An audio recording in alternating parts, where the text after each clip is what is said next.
Оқушылар, саламатсыңдар ма? Міне бүгінгі біздің тақырыбымыз заттардың қосындысын табу қажет. Мына жерде бізде граната, анар деп атайды қазақша, 7-ге тең дейді. Егер бізге анарымыз 7-ге тең болатын болса, яғни 7-ге 5-ті қосқан кезде банан шығады екен. Бананның қаншаға тең екенін анықтап алдық санмен, өстіп жазып қойсақ болады. Енді бағана граната 7-ге тең болғандықтан жүзіміміз қанша болады? Жүзімге, яғни 1-ді қосқанда 7 шығады дейді. Сонда біз жүзімді де мына жерде анықтап аламыз. Сонда бананды бағана анықтап алдық, мына жерге қоямыз, гранатты білеміз, мына жерде жүзімді анықтағаннан кейін мына жерге қоямыз орнына. Сөйтіп, үшеуінің қосындысы нешеге тең болады? Соны жазып қоямыз.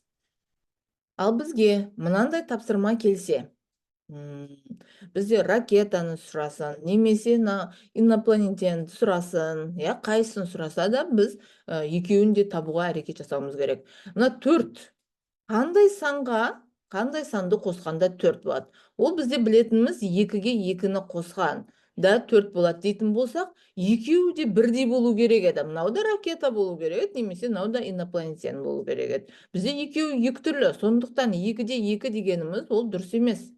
Сондай, біреуі 3 болу керек, біреуі 1 болу керек, бірақ қайсы екенін білмейміз, Содан кейін оны білу үшін мына жерге қоямыз. Қай саннан 2-ні азайтқан кезде мынау екінші сан шығады. Соны анықтаңдар. Бізде осы сияқты есептер келу мүмкін. Бірінші мына жерге назар аударамыз. 2 бірдей балық. Сонда қандай санға қандай санды қосқанда 18? Оны барлығымыз білеміз, 9-ға 9-ды. Енді мына жақтан әлі белгісіз, төменге түсейік. Біздің көк балығымыз ол 9-ға тең болды. Сонда 9-ға тасбақаны қосқанда 15. Бұл жерден біз тасбақаны тауып аламыз, неше екенін. Сосын тапқан тасбақамызды әкеліп, мына тасбақаның орнына қойған кезде бізге керек мына қызыл балықтың нешеге тең екені шығады. Бізде мынандай күрделі тапсырмалар болады. Осы тапсырмаларға назар аударайықшы. Мына жерге қарайтын болсақ, біз мына екінші қатарға қарайтын болсақ, мына ағаштың нешеге тең екенін табуға болады, Қандай саннан 6 алғанда 3, ол әрине бізде 9, Енді осы бар ағаштарды қойып қояйық, мына жерге қояйық. Мынау сонда бізде 9 болды. Енді қандай санға 9-ды қосқанда ол 12. Мына жасыл ағашты анықтаймыз. Бұл жасыл ағаштың мәнін мына жерге қоямыз. Енді мына нәрсеге мән берейік. Мына жерде бізде, басқа түспен алайық. Мына жерде бізде былай айтады. Мына екеуі тең дейді. Мынаған қандай сан қойсақ, мына ағашта сондай дейді. Егер мына жерде екеуі де бірдей болатын болса, мынаны да дәл осы сол сияқты жасыл ағаш дейтін болсақ. Сонда 3 жасыл ағашымыз, мына бағана жеріміз неше болды бізге? Қандай санға 9-ды қосқанда 12 еді? Ол әрине 3 еді ғой, 3-ге 9-ды қосқанда 12.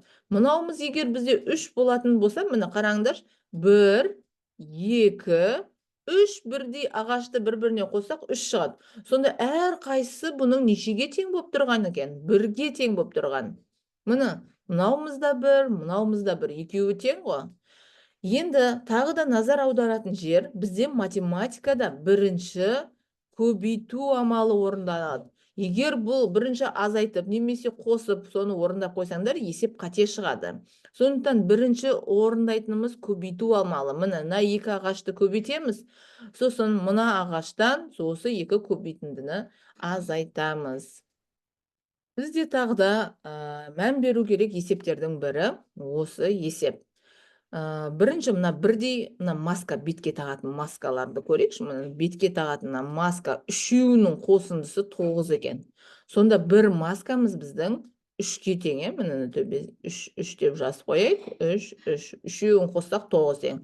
Дәл солай мына жердегі гантельдерді тауып алуымыз керек. Қандай санды 3 рет бір-біріне қосатын болсақ 18 шығады. Соны да тауып алайық. Бір гантел қанша болатын тауып алуымыз керек. Енді содан кейін барып мына адамға өтеміз. Мына адам, бұл адамдар бұл адамдар өздерімен өздері тұрған адамдар екен. Енді бұл жақты да анықтап алсақ болады. Бір адамымыз қандай санды бір-біріне 3 рет қоссақ 15 шығады. Оны да анықтап аласыңдар. Бір адам қанша екенін анықтап аласыңдар. Содан кейін енді міне назар аударатын жер мына жер. Мына адам маска тағып алған, оны қосамыз осы адамның санына. Одан кейін қолына гантел ұстап алған, оны да қосамыз. Содан кейін барып, мына көбейту амалы орындалады. Бірінші мына адам, мына жер қанша екенін, дөңгелектің іші қанша екенін анықтап алғаннан кейін, соған масканы көбейтеміз. Сосын барып, мына екі гантельдің неше санын қосамыз. Соны ұмытпаңдар. Егер мынандай бір-бірінің үстіне киіліп, мына маска киіп алған, гантель ұстап алған болатын болса, соларды қосуды ұмытып кетпеңдер. Тек қана адам деп жазып қойсаңдар мына жерге санын, ол кезде есеп қате шығады. Соған мән беріңдер. Міне келесі есепте дәл сол сияқты мән беретін нәрсеміз мына көбелектер. Гүлге көбелек қонып тұрған кездегі суретке мән беру керек. Бұл тапсырмаларда өте мұқият болуымыз керек. Каждый деталына мән беруіміз керек. Өйткені мына гүлдің өзі емес, мына жерде көбелегімен қосқан кезде 30 болып тұр. Мынау, яғни егер 10 деп алатын болсақ, міне көбелегімен қосқан кезде 10. Сонда таза гүлдің өзі қанша? Сондықтан біз бірінші аяқтағы көбелектердің біреуі қанша болатынын анықтауымыз керек. 3 көбелегіміз 18, мына жерде 3 қоңызымыз 21 деген сияқты бір қоңыз, бір көбелекті анықтап алуымыз керек.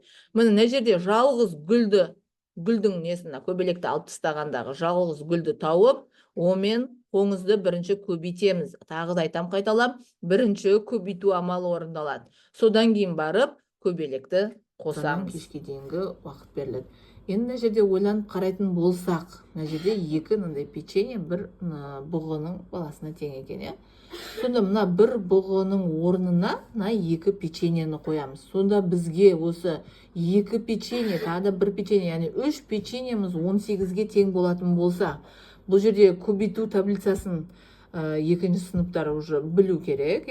18-ді 3-ке бөлсек, 3 печенье болғандықтан, сонда әрбір печеньеміз 6-ға тең болады. Уже мына жерде печеньені тапқаннан кейін, мына печенье 6 дедік, 6-ға 6-ны қоссақ, уже 12 ол бұғы.